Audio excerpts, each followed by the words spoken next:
Hello, everyone, and welcome back to Play, Pause, Rewind. This is a big milestone episode for us. This is our 50th episode. So thank you to everyone who has been there since the beginning of our show about 2 years ago. Thank you for anyone who jumped in along the way. And new people, welcome, and thank you for listening. We are going to do something a little bit different than we normally do this week. You may be asking, like, oh, Avatar's out. Where's the Avatar episode? Well, we're recording it the day Avatar came out because I have to go home for the holidays, which is what we're going to do. This episode, we're going to talk about holiday movies that we like and recommend. It's sort of our own holiday special. But before we dive into that, Niles, how are you? How have you been? What's up? Just jolly and jolly these days. The holiday season's just always fun. It's but it's fucking busy. Oh, it's so busy. It is busy. Today's been a very fucking busy day. Just before this, I was at a networking event and talking all sorts of stuff and drinking. So I feel like I'm in a good mood right now for sure. Nice. But, are you drunk? Oh no. Just the Not lightest, yet. The lightest buzz ever. You can't be drunk when you're networking, but it's that's true. Or else you can't remember who you talked to. So yeah, the next day. But how are you doing? Pretty good. Yeah, I'm looking forward to the holidays as well. I'm not looking forward to driving 1,000 miles cross country this weekend, which is what I have to do. But yeah, things are good. Feeling pretty good. My heat's out right now, which sucks. Oh shit, really? Yeah. What the fuck? Last night I was like, it's fucking cold in here. What's going on? And I like go to turn up the heat and like didn't turn on. It's kind of weird. And I put my hand at the thing, no air. I'm like, they're fixing it tomorrow. They just didn't have the part today, but it is cold as shit. A good reason to wear this lovely holiday sweater that I've got going on here. It's great. Santa riding a unicorn through outer space. Love that. Yeah, I do. It's wonderful. It's so festive. Yeah, we're both festive. You're more festive than I am. I've just got on this old ugly sweater. Oh, I remember you bought that from the thrift shop for an ugly sweater party. Like, yeah, it's got a tiny little monogrammed thing in the middle of just like a snow picturesque scene. It's not nearly as majestic as yours. Mine's very basic. It probably wasn't nearly as expensive either. So no, I think I got this for like $5. So yeah, so you trade-offs, right? But this could be a holiday episode pretty much throughout. But right off the top, there was a big sort of geek world related update that happened, as some of you may know. So we're gonna do that really quick, and then we'll move on to the holiday stuff. But as some of you may know, James Gunn, the writer director of the Guardians of the Galaxy movies and the Suicide Squad and Peacemaker, amongst many other non-superhero related projects, is now the head at DC. He's like the creative lead, and they met with Henry Cavill, who's been playing Superman in a couple of appearances over the last 10 years, and they're changing directions. They're not going to use him going forward, at least for the foreseeable future. Kind of a bummer because he left the Witcher series, presumably in part to return as Superman, and now he doesn't get to do that. So I don't know. How do you feel about that just off the jump? I'm kind of bummed out about it because Henry Cavill's such a gentleman, and I know he's exiting as a gentleman, like he's like exiting with grace, but it's just frustrating because I didn't see Black Adam. I don't know if you did. No. But yeah, I might watch it eventually. But I know he did like a post-credit scene. That thing got spoiled for me, and he shows up and he talks to Black Adam, and it's like, wow, cool. They brought him back for one fucking post-credit scene. God damn it. I kind of on the one hand, I understand that James Gunn is trying to build like a new universe, and it makes sense to, for the most part, start fresh, right? So it's a totally sensible thing.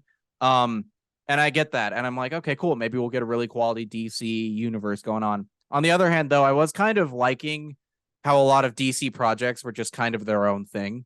In addition to that, like the Suicide Squad and the Batman being those two. And according to James Gunn, it seems like they are not trying to fold the Batman into this, which is good.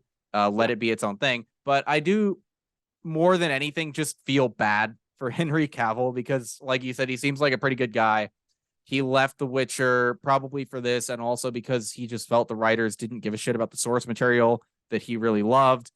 And it's like, it seems like he really brings his all to these projects. And I would have liked to see him get to play Superman under a different creative lead than Zack Snyder, because I don't like Snyder's portrayal of him. But yeah, it kind of is what it is. But yeah, it seems like there's a lot of things changing. Like I heard the Wonder Woman 3 is no longer moving forward, and I don't really care because I didn't see the second one. And then I heard like that James Gunn was wanting to like, it was like a rumor of like moving like Jason Momoa into like Lobo. To Lobo, like, yeah, that's been a rumor. I don't know. It's like that'd be kind of a weird thing to do, and I don't know quite how it would work, but like. And I agree with you, Dylan, like, because I do like the originality that a lot of these DC projects have been taking, like with Shazam, and then Peacemaker, like these are like very kind of like different stories than what we were getting with like the Zack Snyder era, or just with Marvel too, because Marvel is more homogenized, like DC being so scatterbrained and, let's be fair, like kind of failing as a franchise building thing was allowing for these more interesting projects. Yeah, but James Gunn hasn't made something bad since we've been watching his stuff, so fuck it, like go for it, I guess. Yeah, I honestly believe like he's probably got a very clear creative direction in his head. And I mean, you saw what he did with the Suicide Squad, and like how he took even like what was that guy's name, the Polka Dot Man. Yeah. Like this obscure comic book character that no one fucking knew about. He just pulled him out from like the archives of DC and like made him into this great character. So I think he's got plenty of potential to turn DC into a more interesting place. But it is sad to see that these changes at the same time too. But in other Warner Brothers disintegrating itself news, Westworld and some other shows have just been deleted off of HBO Max. They're gone now. What the fuck? Yeah, exactly. What the fuck? Someone needs to like steal this company from, or like just fire David Zaslav. Just get rid of him. Yeah. Give someone with a functioning, like, I don't know, someone who knows what they're doing. Come on. That's so weird that they would take Westworld off of there. Like, yeah. Well, I mean, residuals. I didn't finish it, but I liked it. The seasons that I did watch, I enjoyed it. It was very cryptic and cool. So that's disappointing.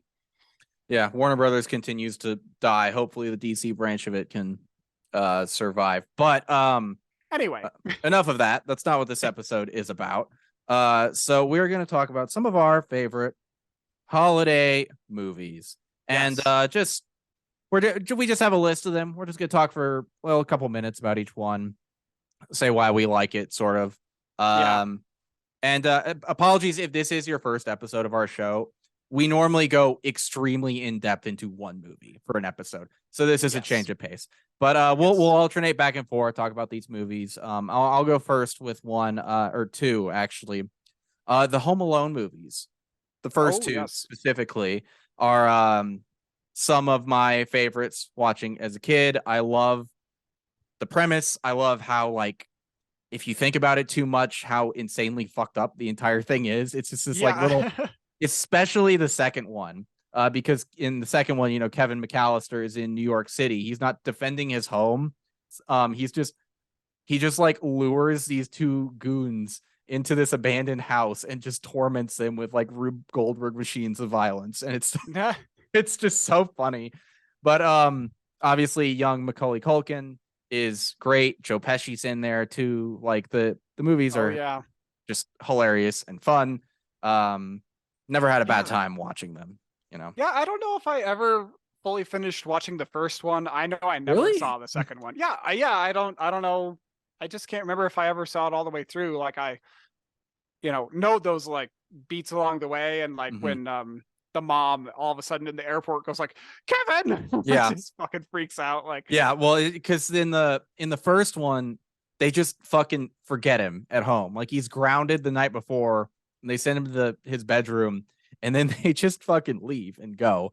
In the second one, they all make it to the airport together, but through some hijinks, he gets on the wrong plane, and his family goes to Florida for Christmas, and he goes to New York City. And I remember one of the funny bits is that like they go to Florida for a beach vacation, and it's just like complete downpour rain the entire time they're there, and they're just in this shitty motel. Nice. But you know who cameos in Home Alone 2? Who? The only U.S. president to ever mint NFTs as of today, Donald J. Trump. That is what Trump is doing now. Right. I forgot he was in that. Yeah. Yeah, that piece of shit cameos, but today he also literally put out an NFT collection of him. It's bad. Just look it up afterward. It's hilariously pathetic. Sweet. But you know how I love NFTs. Yeah. I'm all into them. Yeah, you're a big NFT guy. You're a big Trump guy. Yeah, I'm big into crypto, and I just understand it all very, very well. There's not much to understand. Yeah, just know it's a scam and stay away. But what about yes. you? What's a movie off of your list you want to talk about? Yeah. I mean, I think How the Grinch Stole Christmas, the live action one, that Okay. if I have to pick, that's probably my favorites. Okay. Of all time, of like just Christmas movies or holiday movies in general. And I feel like, just full disclosure, a lot of these movies on our list are going to be very Christmas themed. Yeah, not so much all the holidays, unfortunately. I was kind of Googling that earlier, of like Hanukkah movies and stuff like that, and I feel like there's just a lot of like kind of generic movies that are trying to be all the holidays in one. Yeah. So that's fine. So sorry about that, but it's okay. Everyone's got these are the movies we grew up with. So yeah, that's the part movies that we love. And The Grinch, like, this is honestly, like, I just watched this a few weeks ago. Like, I think it was like one of the, like, 2 days after Thanksgiving, we were like, okay, it's time to decorate for Christmas. Let's watch The Grinch and stuff. It's classic. Yeah. So it's a little bit more fresher on my mind. But I really like this movie just because of like Jim Carrey. I think he's one of the best comedic actors of our time. He's hilarious, and he just knocks it out of the park with The Grinch. And there's so many good comedic actors in this movie too. Like, I was rewatching this, and it was like, oh, that's Molly Shannon. Wow, that's Molly. I didn't realize that was Molly Shannon. Or I think Jeffrey Wright. I think wow, is his name. The mayor of Whoville. It's just there's a lot of just very funny people in this movie, and as a kid, it's a fun movie to watch. But I didn't realize just how much like adult humor is kind of laced into this movie too. Like, there's the whole bit of like how the babies come into town, they float in on their carriages, or like from the wind, kind of like the storks bring the kids into town.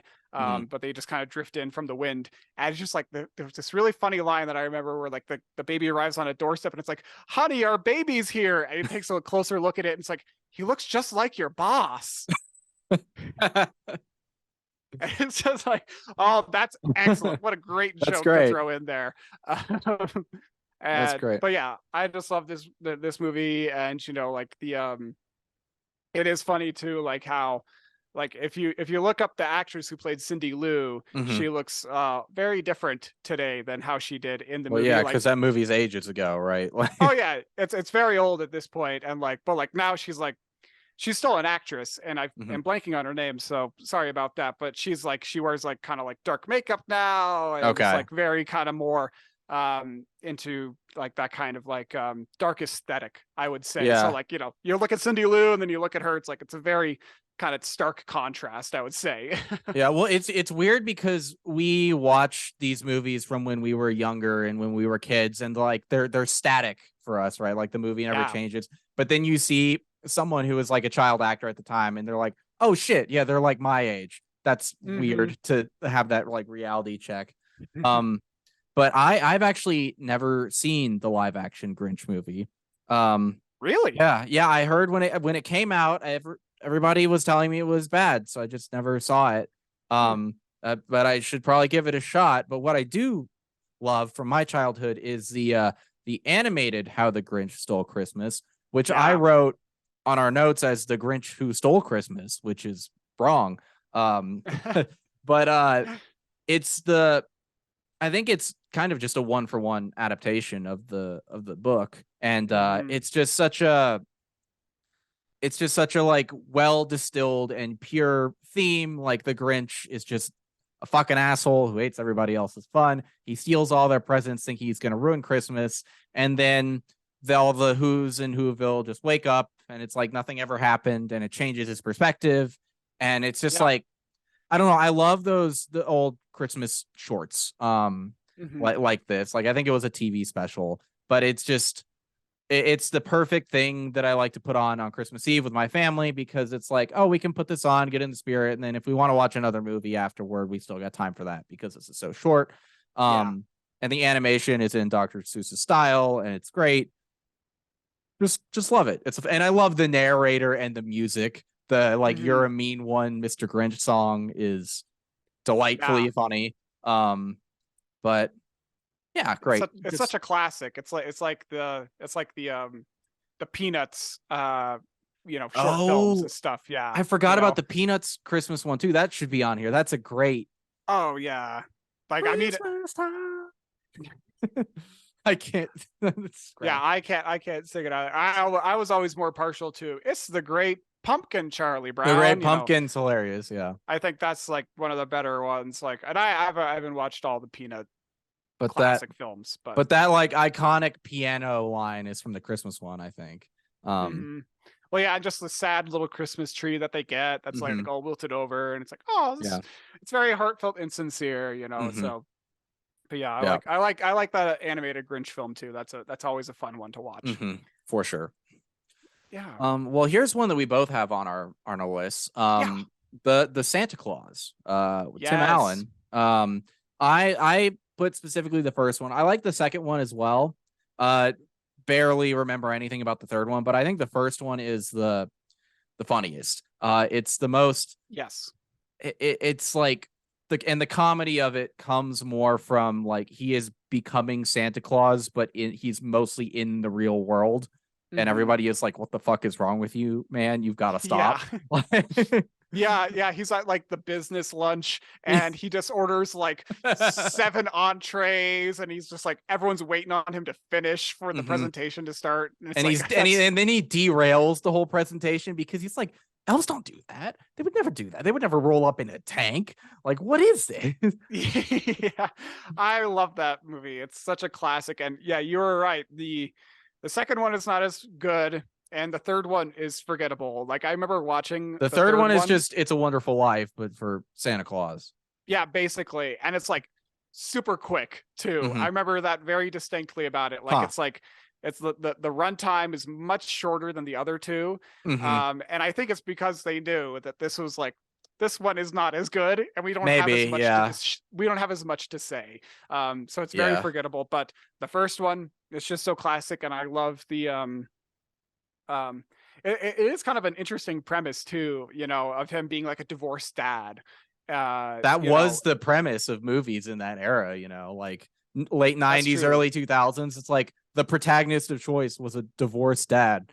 I wonder what was going on in like Hollywood producers and writers' lives around that era. I'm guessing a lot of them got divorced. A lot of divorces, yeah, probably. Yeah. But like, it is interesting to have that kind of dynamic in this film because it is a Christmas movie, and I think ultimately the holidays are about family. Those you care about, of course. So it's like, that is kind of a difficult situation, I suppose, as a divorced parent to be in. Which is interesting, and I like the stepfather character. I can't remember his name. His name is Neil. The guy, I forget the actor's name, but he's the guy from Fast Times at Ridgemont High. yeah. I don't know the actor's name either, but he does a really good job. Goofy. Yeah, and I just love the bit the whole movie where he's like, "I can help. I'm a doctor." He's like, "No, he's not." It's like a I can't even remember the job. He's a psychiatrist, I think. But Okay, yeah. I do love that just a just a thing that happens. Like it happens in Ant-Man too. It's like the movie isn't about Scott Calvin getting back with his wife. It's like no, that relationship is done. It's about him and his kid, and the stepdad ends up being a pretty decent guy when all things are said and done, especially in the second one. He's just like there being fine. Yeah, But he's a homie. He is just a fucking weirdo, and he wants that weenie whistle, which is really great.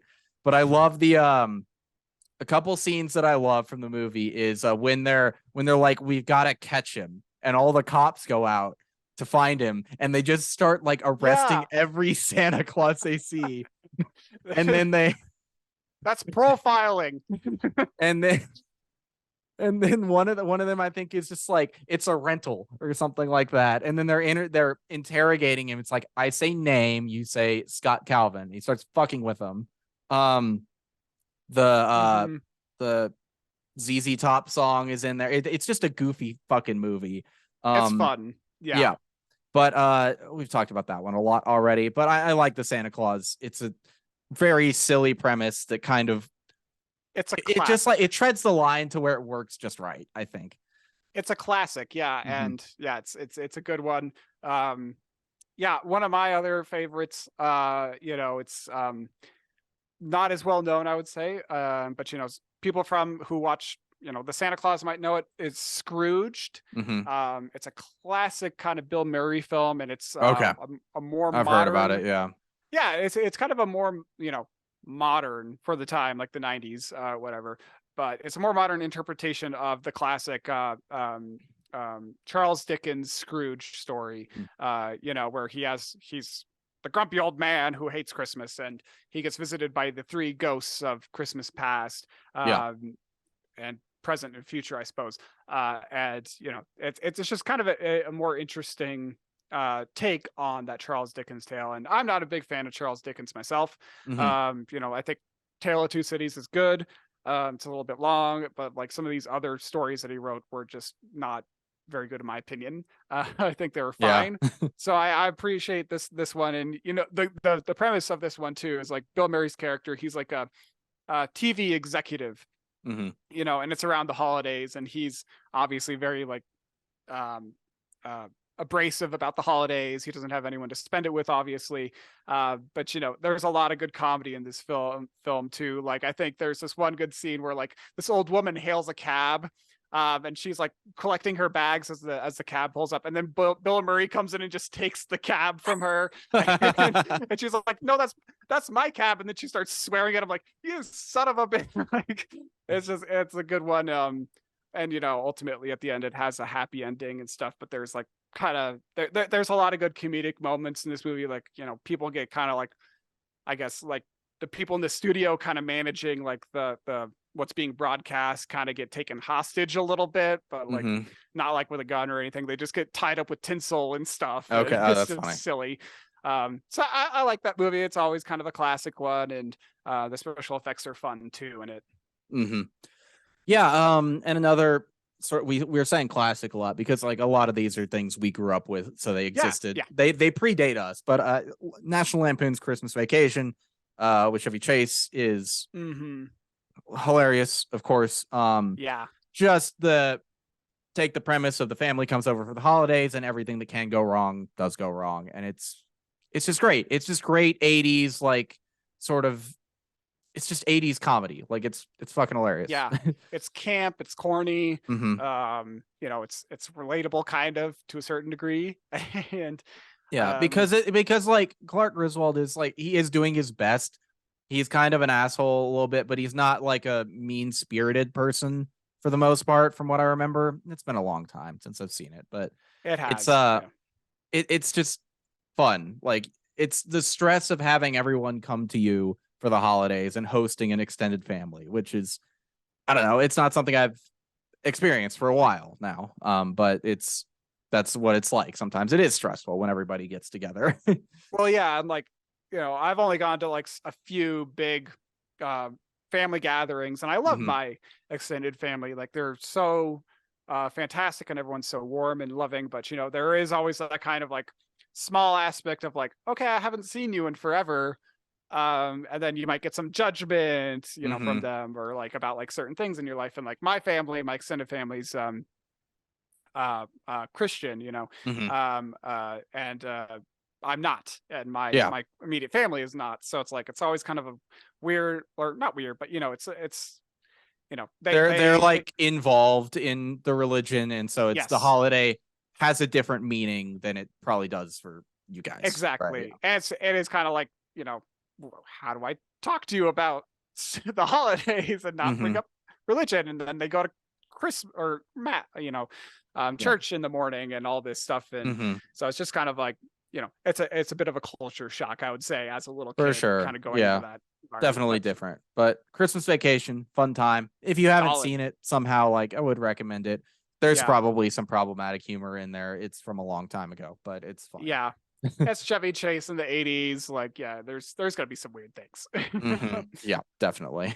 One off my list that, you know, I think I just read a tweet from Bruce Willis about it. You all know the one I'm talking about, Die Hard. It's a Christmas movie because it takes place during Christmas, and there's so many Christmas elements in it. But I'm pretty sure that Bruce Willis or like someone recently said that like, no, it's not a Christmas movie, or at least someone who was very involved in the movie, you know. And it's like, sure, I respect that, but I don't agree with it. My take on this is that if you feel that Die Hard is a Christmas movie, then it's a Christmas movie. Who gives a shit? Like, well, there's like so many movies that you could apply that like that kind of a similar line of logic of like, because it occurs in like around the holidays, it's a Christmas movie, you know. Well, most Shane Black movies take place at Christmas, so you can make that argument for them, like Lethal Weapon, Kiss Kiss Bang Bang, Iron Man 3. I think all of them take place at Christmas, but if not them, a lot of his stuff does. But, yeah, it's interesting. And yeah, it's I haven't seen Die Hard in a very, very long time, but you know, it is a solid action film. It's one of the best. Yeah, it is. And it's just fun all the way around, you know, with like the Alan Rickman's performance, Bruce Willis's performance, the cops that are kind of helping out. Hal or Al, I forget which one. And then just like there's just like so many like kind of like quotable, laughable, and silly moments, like the sweater, the like, now I have a machine gun, ho ho ho kind of deal. Like that's isn't that where the like, come to this, they said it'll be fun, they said, like that's John McClane, right? It's like, come to LA, it'll be fun. Like, I think so. Isn't that the and it was a shift in action movies too, because the action heroes at the time were like Schwarzenegger and Stallone, like the big like legendary buff dudes. And John McClane was your everyman. Like he's still Bruce Willis, who's in pretty good shape, but he's like a normal guy. One of the most iconic scenes is him like having to walk barefoot across glass. Like it changed action cinema a lot. So and now it's just like, it's such a trope now. Like I feel like I watch so many like TV shows now that just kind of like reference it. It's kind of like just poetry. You're like, that's a Die Hard reference right there. Like they're just reenacting that scene from Die Hard right now, like where he's walking across the glass. Like it's like, it's just like, it's part of like our cultural repertoire at this point, you know? It's become part of like the language of film almost. Like Die Hard elements. And it has a happy ending, so it does have a happy ending. It almost doesn't, but then it does. Because the cop learns how to kill someone again after accidentally killing a kid. Don't think about it too much. Die Hard is propaganda, but we're not going to do that on this episode. We've done that. This is a happy episode. This is a happy episode. Speaking of like real classics, though, you got to talk about It's a Wonderful Life. I think, starring Jimmy Stewart. Very wonderful movie about just life and the holidays and the meaning of it all. Like you see this guy, and he is given the unique and supernatural opportunity to see what the world will look like if he was not in it. And it I think I don't know. I think it's a really powerful message for a film because it's like he's just a guy who's involved in this town's bureaucracy in the way he is, but it's the way he's changed his community is just through tons of little acts of kindness throughout time, right? And it's just like those things eventually compound and create larger changes. And he doesn't feel that his life is worth anything until he's able to see like the effects that those acts of kindness he's done have had on the community. I just think it's really powerful. It's very old, of course, but it's one of the best old movies. It's great. Yeah. Well, and it like we were just talking about Die Hard, I feel like that narrative, that theme of like, let's see what your life would be like if you weren't, or what life would be like if you weren't in it. You know, it's like it is kind of like one of those narratives that people will come back to time and again because it's very powerful. Like you said, there's so many directions that you could take with it. You know, you could put a positive spin on it or a negative spin, and like really you can make it. You can make a Shrek movie about it, which is what they did. Yay! I've never seen Shrek 3 or 4. Apparently, the 4th one is pretty solid, which is the It's a Wonderful Life Shrek. But yeah, I never saw that one. I said fuck no after the 3rd one. I didn't even watch the 3rd one. Even as a kid, I was like, this franchise is done after 2. I'm done. And I never saw any other Shrek related material. Yeah, that's probably a good thing. Yeah, the new Puss in Boots though is apparently quite good. So interesting. Yeah, the animation is very interesting looking, and it just cool stuff. But It's a Wonderful Life is a wonderful film, and it stars Jimmy Stewart, who was a huge movie star back in the day. So yeah, love that. You looks like you have a few movies more than I do on your list. Yeah. So I one of the movies on your list too is one that I really like too. I haven't seen it in a very long time. The Rudolph the Red-Nosed Reindeer. Yeah, the Rankin Bass one, the stop motion one. Yeah, that is a very fun one. Like those, like, yeah, I like stop motion. In a lot of cases, you know, it can be a very visually appealing art medium, and so I appreciate that kind of stuff. And it is a fun kind of like little tale that's always just a good kind of wholesome one for the holidays. Yeah, well, and and the aesthetic of that movie has been so like defining for Christmas decorations and the whole like consumerist side of Christmas like ever since then. I didn't know this as a kid because why would I know this? But that movie's from 1964, 65. Like it's old as shit. But that is, I think, the definitive version of Rudolph. There was also a 2D animated version of Rudolph I watched as a really little kid. I couldn't figure out which one it was when I was looking stuff up for this episode, but I like that one too. But I think the Rankin Bass one is really the definitive one. Like you have Yukon Cornelius, you have the Isle of Misfit Toys, the Abominable Snowman. Oh yeah, remember that? And his name Linus, the elf who wants to be a dentist. Yes. I think so. Yeah. And it's just like this cute little story of friendship of all these misfits finding each other, and then they deliver all the misfit toys at the end. But it's also kind of horrifying in a lot of ways. It's a bit dark. Yeah, I remember as a kid not really liking the Abominable Snowman part. That one's a little freaky. Did it scare you? Maybe just a little bit when I was a kid. Yeah. Yeah, I was very impressionable. But it's just so fun, and I love the way all of the characters like move and react, especially when they're discovering Rudolph's nose for the first time. It's just funny shit. But another Rankin Bass movie that I loved as a kid was Santa Claus is Coming to Town. It's almost like an origin story for Kris Kringle. And you see him like just starting out and becoming Santa throughout the movie. But the thing I remember most about this movie, for whatever reason, is he goes to the city and he's trying to deliver gifts there. And the leader of the city is his name is Burgermeister Meisterburger. And really, yeah, I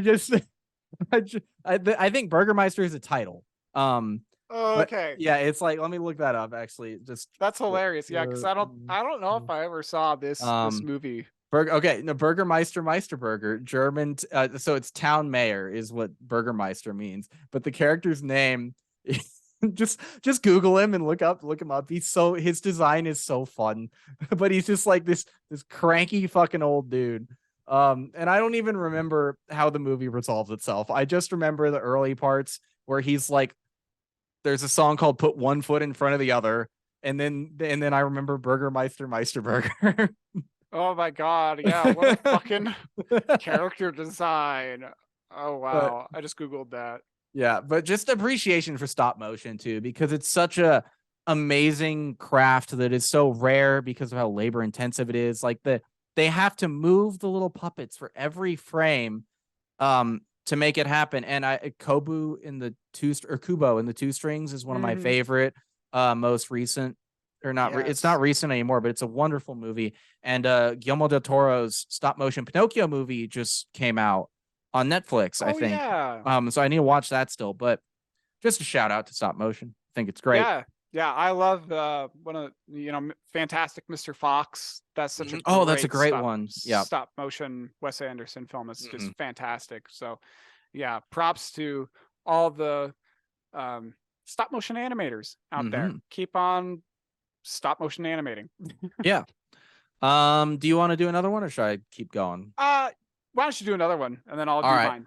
I think this one's probably a common one, but yeah, I think I like this one too. Yeah, I mean, and essential to people our age, especially Elf, with Will Ferrell and Zooey Deschanel and the late great James Caan.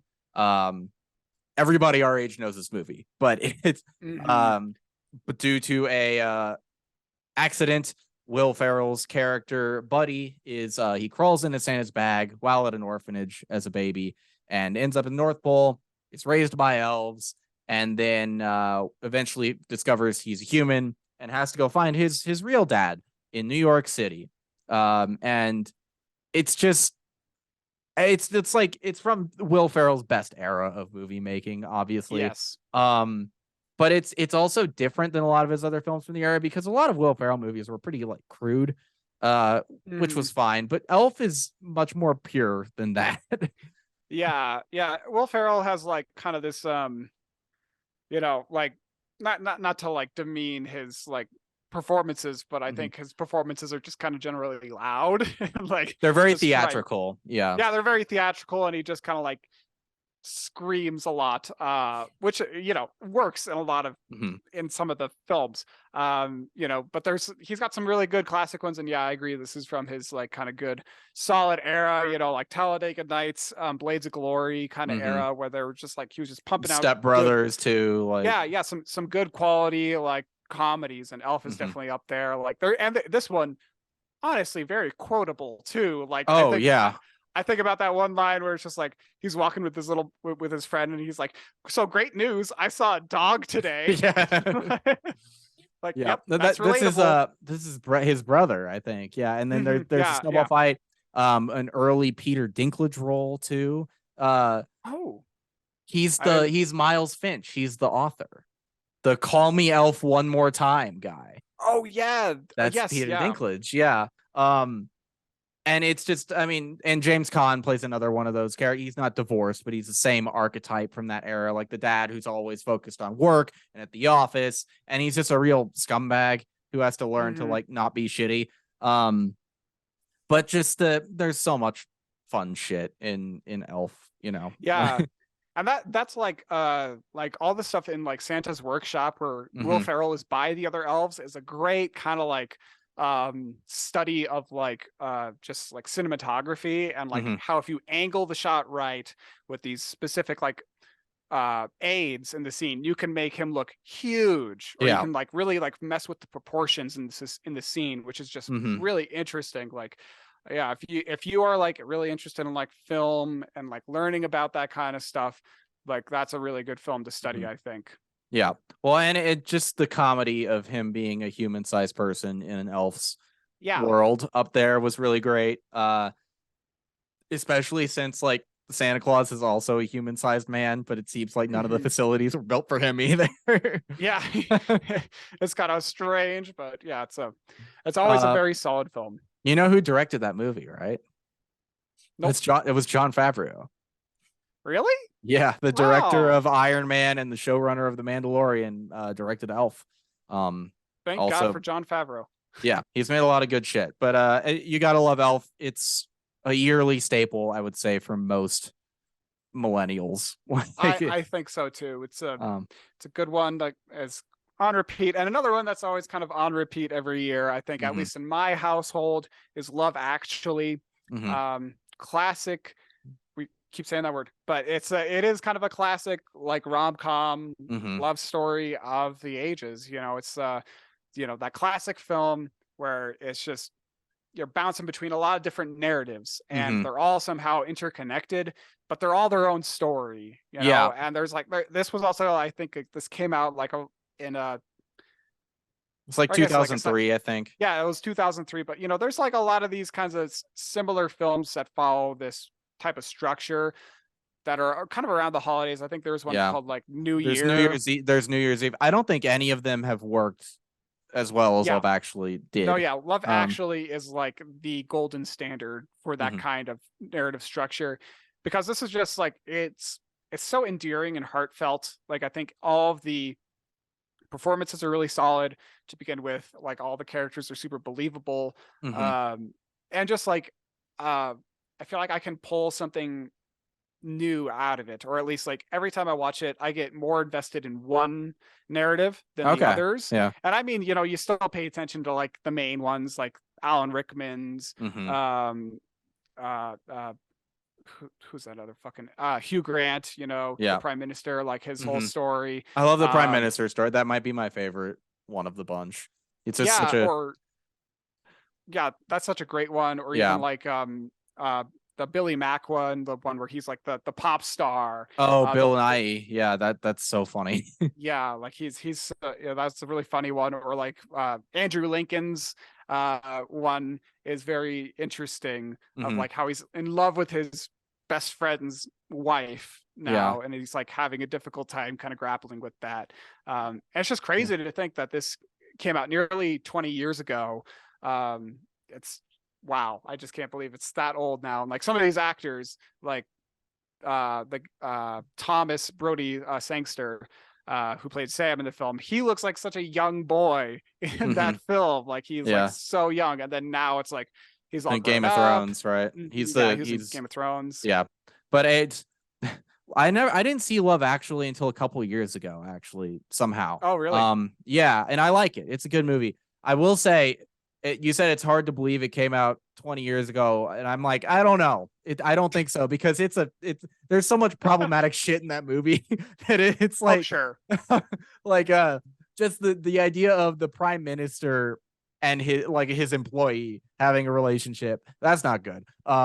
Yeah. And then Andrew Lincoln's behavior, Rick Grimes, not actually Rick Grimes, just Walking Dead character name. Just his behavior, completely unacceptable. A little inappropriate. But it's one of those things. It's yes, none of this behavior is okay, but the movie is good. You're not meant to really think about that shit that much, and seeing the way the different stories interact with each other is entertaining too. And isn't Love Actually the one where Martin Freeman is a nude double for an actor? And they're doing a sex scene, and then they go on a date. Yeah. Okay. It's just fun, weird shit. And I Liam Neeson is really good in it as well. Yeah. Also, it's a great cat. It's one of those movies that this structure of movie almost never works, but I do think it works for Love Actually. It absolutely does. And all the actors are just phenomenal. And, gotta say, love Alan Rickman. We've mentioned him twice now on this podcast episode. So, I just want to say, I just miss him dearly. He's a fantastic He was actor. A wonderful performer, and by all accounts, a wonderful person. Yes, absolutely. Another movie from my childhood, and I'm hesitant to ever rewatch this one because I'm not sure if it's actually good, but I always loved Jingle All the Way, starring Arnold Schwarzenegger, Sinbad, and little Anakin Skywalker, Jake Lloyd. And did you see this movie? Do you know this one? No, I don't think I ever have. God. Okay. It is the most consumer focused like capitalism movie ever about Christmas. The entire movie is about Arnold is, again, he's the archetype of the dad who's too focused at work and he's not paying attention to his family, and he forgot to get his son the Turbo Man doll for Christmas, and he's like it's Christmas Eve now, he's like, I gotta get a Turbo Man, but it's the most in-demand toy. And so the entire movie is about him trying to find this action figure for his kid, and then Sinbad plays a mailman who is also trying to find Turbo Man for his kid. So they're kind of rivals throughout the movie, and it's so strange, but it's so fucking funny. There's one scene. There's like a radio sweepstakes to get the figure, and so they both the characters like run in and get it. It's like, I called in, I got it, and then I forget what exactly transpires, but the cops show up, and the Myron, I think, is Sinbad's character's name, and he pulls out a package from his mailbag, and he's like, "This is a bomb. I'm gonna put it here, and it's armed." And then he leaves it on the ground and takes the elevator and goes out. And he was clearly just bluffing. And then the cop goes and picks it up, and it was a bomb. And then, oh my God, everybody's fine. It's just like the cartoon, like ash on his face or whatever. But it cuts to Sinbad outside, and he's like, "That was actually a bomb? This is a sick world we live in."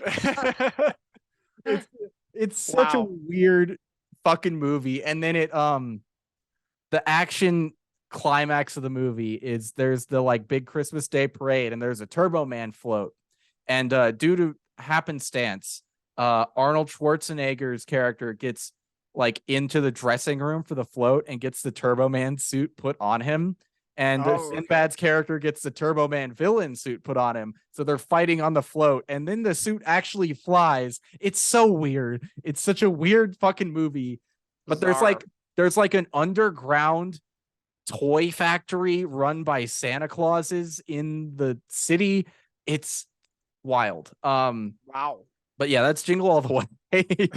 I might need to watch that. That's absurd. And I didn't actually know that Jake Lloyd was in any other movies. Yeah, Arnold Schwarzenegger punches a reindeer in the face and then gives it alcohol. What the fuck? Okay, yeah, I need to watch this movie. Yeah, that's next on my list. Okay, so we each got one more thing we want to talk about, and then we're gonna close it out. I mean, I will say that, you know, in general, with a lot of Christmas movies, I'm not, or holiday movies in general, I'm not like a crazy big fan. Like, you know, of course, it's kind of a once a year thing. Like, I'm not gonna watch these things religiously throughout the year. No, I mean, they have a time and place, and now is the time. Absolutely. Yeah, like it's, and like sometimes it's just kind of overkill too, I think, you know, but it's whatever. And you know, one of mine that's not necessarily a favorite. I actually don't really like this movie a lot. Okay. But like a lot of people, I feel like, really hold this movie dear and close to their hearts. It's The Nightmare Before Christmas. Yeah, you have a very unpopular opinion on that movie, I think. I do, yeah. And I completely, like, we were just talking about stop motion, and I completely appreciate the artistry of this film, and I haven't watched it in years. So I think if I watched it now today, I would like it a lot more. I just think as a child, the Tim Burton aesthetic merged with these creepy ass characters with the creepy ass stop motion was a little too much for me as a kid. Okay. I just didn't really like that as part of it, but the premise is really cool. And like I said, I think if I watched it today, I would like it a lot more. But yeah, my opinion on it is a little more controversial.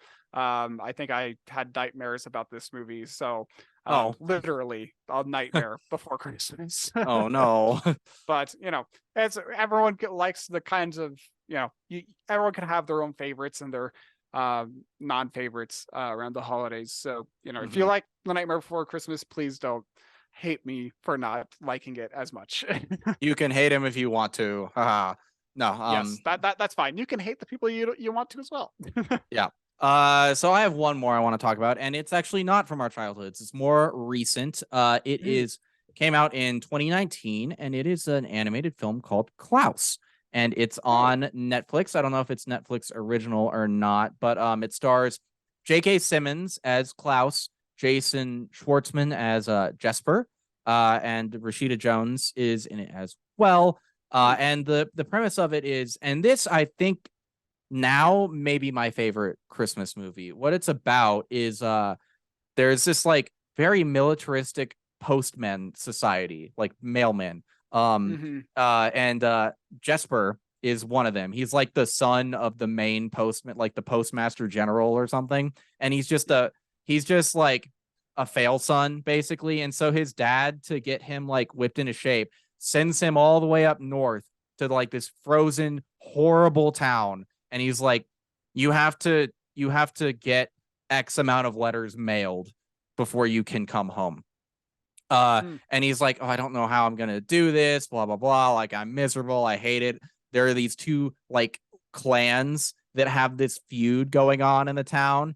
And then there's the teacher, played or voiced by Rashida Jones, who is like actually trying to do her best and stuff like that. But what ends up happening to kick it off is Jesper, by happenstance, meets Klaus, who is this old toy maker who lives in the mountains. And I forget exactly how they start, but Jesper realizes that Klaus will make toys for the kids. And if the kids write letters asking what they want, he can deliver the letters to Klaus and he can like fill his quota and go home. So it's a story about like the birth of the Santa Claus myth. And it's about this mailman sort of like learning what's really important in life. And it's really like sweet and wonderful, and has great performances. The animation is beautiful.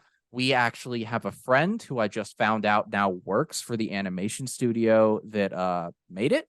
Awesome. I won't reveal her information on here, obviously, but that's kind of cool. But if you haven't seen it and you only have time for one Christmas movie this year, like check out Klaus. It's really good. Yeah, that sounds really cool. I'm into that.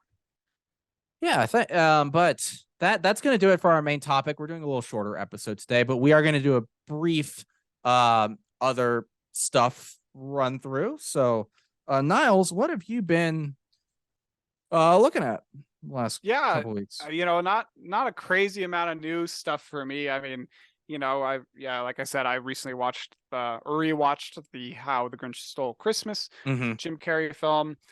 Fun thing to watch, but one thing that we did recently just start watching was The Legend of Korra. Nice. The follow-up series to Avatar: The Last Airbender. And I'm just digging it. It is so cool, to just like take that original concept from the Last Airbender and just run with it, like 80 years later, how the world has progressed, and just keep going with the same kind of premise of like, airbenders, water benders, all this kind of cool stuff that's going on in this world.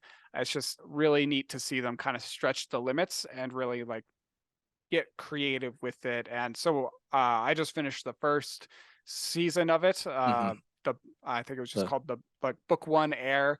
And there's like 3 more seasons to get through. So, but that was just so neat to just explore Capital or Republic City. Yeah, and get to know these characters, and just explore. Really, like it's just so cool that like the pro bending matches, I think, were some of the cooler things for me, of like just how modern it's like got the steampunk aesthetic to it, and everything's just progressing really rapidly. The technologies are it's meant to be like a Hong Kong or a 1920s New York style place. It's such a creative evolution of the Avatar universe. Like it's like the people's relationship to benders is different because technology has progressed a lot. It's the season and the premise of season 1 of that show, I really think is very interesting. They don't ultimately do much with it after that, unfortunately, but it's cool. The whole non-benders versus benders, like it feels very much like a cultural revolution in a way, and it's like trying to like grappling with authority and all that stuff. It's very interesting. But yeah, otherwise I haven't watched too much news stuff. But Dylan, what about you? What have you been up to lately? Yeah, well, last week, if you guys were listening, you may remember I forgot when we recorded our episode in relation to Thanksgiving, so I just missed talking about a bunch of stuff that I'd seen. So things I watched before last episode that I'll talk about now. First, Glass Onion, the new Knives Out movie, fantastic. Cool. Got to see it in theaters. It's as good as the first one. Has a totally different vibe though. You'll see similar DNA in it to the first, but it's a totally fresh, different thing. I also watched the Guardians of the Galaxy holiday special, which I thought was a ton of fun. I need to watch that still. Yeah, I forgot about that. It really puts Mantis and Drax into the like main spotlight, and you can see from the trailer like the premise is Peter Quill is sad because it's Christmas and like Gamora's not there and they're not on Earth. So Drax and Mantis are like, we'll make Christmas great by bringing him Kevin Bacon, and they go and kidnap the actor Kevin Bacon from Earth. And nice. And James Gunn has talked about how he wanted it to be like the Star Wars holiday special, but done right. So there are a couple little animated segments. There are some musical segments. Cool. It's or songs, I should say, more than musical segments, but it's good. And I would argue it is essential viewing for Guardians of the Galaxy 3. Because there is a plot revelation or two in it. But also, while my family was here over Thanksgiving, we watched the first episode or two of the Disney Plus Santa Clauses show, the sequel to the Santa Claus movies. From what we watched, not very good. I didn't keep watching it. Yeah, I feel like that franchise or series had its time in the sun, and it just didn't have the legs to really carry it into a lot more past the first two films, I would say. No, I agree. 2 was a fine ending. 1 was a fine ending. But it also had like, and maybe I noticed this more just because I know Tim Allen has said some like weird, like conservative things recently and over the last several years, but it's like there's a weird jab at inclusive language in there at one point. It's like there were just some things like why is this in here? There were definitely like a couple jokes that were meant to be at the expense of like people being woke or whatever, and it's like this is unnecessary in this children's show. But maybe it gets better. I don't know. I stopped watching. I don't want to rag it too hard, but I'm almost done also with the final High Republic book in this arc that they're doing. Cool. Yeah, I want to talk about these books in some format at some point, but they're such mixed bags because the characters in the world they set up are very interesting and I like them, but the comic doesn't really have this problem as much. The comic flows better, but they built it as like there's the mainline books for adults, there's the young adult books, the young reader books, which are for like toddlers, and then the comic books. And they all kind of connect together, and they seem to have expected you to read all of it. And I'm like, I'm almost 30 years old. I'm not going to read a young reader book, Lucasfilm. I'm sorry. But these books, if you're really if you're taking a writing class and someone tells you like you want to make sure your character is an active participant in the story, these books are a great example to read to learn why. Because the protagonists of these novels are not active participants in the story. They are completely reactive. Each one of these 3 books has followed the same format.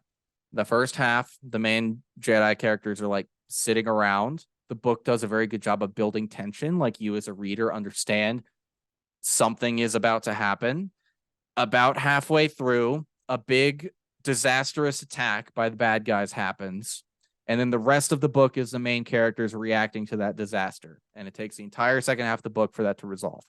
So the problem with it worked fine in the first book, but the problem is I am reaching the end of the arc and I have read basically the same book 3 times in a lot of ways. And each one has, the first 2 have both ended where it's like, oh, okay, now the story has opened up and we're going to tell lots of stories with these characters. And then I find out it's like, no, it's done. Yeah. And apparently they are going to come back to these characters and do another trilogy in a couple of years. But I'm like, we haven't gone anywhere. The status quo has not changed. So that's a little frustrating, but it is good, instructive reading lesson. And again, I don't want to rag it too hard because the characters I do like. The different look at a different era of like the Republic and the Jedi, I do like as well. It just the structure of the books needs to change. And I hope they are getting that feedback through reviews or through someone, because if not, I don't want to read any more of them, honestly. But they're interesting. And also I've been playing a lot of WoW. That's about it. Solid time. Yeah. But thank you guys for listening and watching. We are out for the holidays, so happy holidays to whatever you are celebrating. Happy holidays. Thanks so much for sticking around, and we hope that you enjoyed the movies that we talked about too, and you related to at least a few of our favorites and all that good stuff. Yeah. And first 2 episodes back in the new year will be Glass Onion and Avatar in one order or the other. Yes. Avatar Way of Water, not The Last Airbender or Legend of Korra. Way of Water, the James Cameron movie. So yeah, we will see you guys January 4th will be our next episode. But until then, thank you all so much. Thank you for the support over the last 50 episodes and 2 years. This has been a lot of fun, and hopefully we get to do it for a really long time. But until 2023, Niles, where can people find you online? Yeah, people can follow me on Instagram at Niles Got No Styles. What about you, Dylan? Where can people follow you? On Twitter at D-Day Movies, on Instagram at DylanD1026, on YouTube at D-Day Movies, and on Twitch at D-Day_movies. Thank you all so much. Have a great break. Hopefully you get a break of some sort, but we'll see you guys. We'll see you guys next year. Bye. Bye.